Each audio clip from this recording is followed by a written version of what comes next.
হিসাব সমীকরণ। হিসাব সমীকরণ বলতে আমরা বুঝি সম্পদ এক পাশে সম্পদ থাকবে আর এক পাশে দায় থাকবে, এক পাশে সম্পদ আর এক পাশে দায়। দেখো প্রথমে আমার একটা অঙ্ক দিয়ে দেওয়া আছে, অঙ্কটার মধ্যে সম্পদ কয়টা এবং দায় কয়টা। প্রথমে আছে 1 তারিখ ছিল 50,000 টাকা, মূলধন নিয়ে ব্যবসা শুরু করছে, যাবে হলো নগদান হিসাব ডেবিট আর মূলধন হিসাব ক্রেডিট। মূলধন হলো দায়, তার জন্য সম্পদ পাশে একটা ঘর হইবে আর দায় পাশে একটা ঘর হইবে মূলধনের জন্য।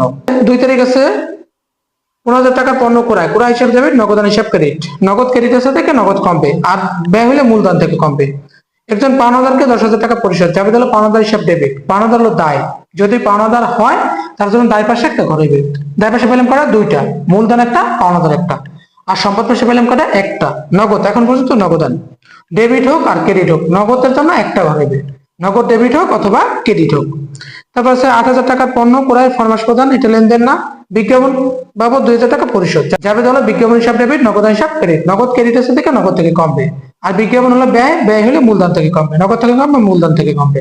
এখন পর্যন্ত সম্পদ পাশে পেলাম একটা, দায় পাশে পেলাম দুইটা, মনে রাখবা। তারপর আছে জনাব মামুনকে মাসিক 7,000 টাকা বেতনে ম্যানেজার নিয়োগ দেওয়া হয়, এটা লেনদেন না। তারপর আছে 7 তারিখ ব্যবসা থেকে ব্যক্তিগত প্রয়োজনে মালিক 3,000 টাকা উত্তোলন করলো, যাবে হলো উত্তোলন হিসাব ডেবিট, নগদান হিসাব ক্রেডিট, নগদ ক্রেডিটের থেকে নগদ থেকে কমবে, উত্তোলন হলো মূলধন থেকে কমবে, কোনো ঘর হইবে না। তাই সম্পদ পাশে পেলাম এখন পর্যন্ত একটা, দায় পাশে পেলাম দুইটা। পরটা আছে হাসিম ব্রাদার্স হতে প্রতি মাসে 10,000 টাকার পণ্য ক্রয়ের চুক্তিবদ্ধ হয়েছে, লেনদেন না। আরেকটা আছে 10,000 টাকা মূল্যে পণ্য হানিফ ব্রাদার্স এর নিকটে ধারে বিক্রয়, ধারে বিক্রয়ের সাথে থাকে দেনাদার, দেনাদার হিসাব ডেবিট, বিক্রয় হিসাব ক্রেডিট। দেনাদারের জন্য একটা ঘর হইবে। সম্পদ পাশে পেলাম দুইটা আর দায় পাশে পেলাম দুইটা।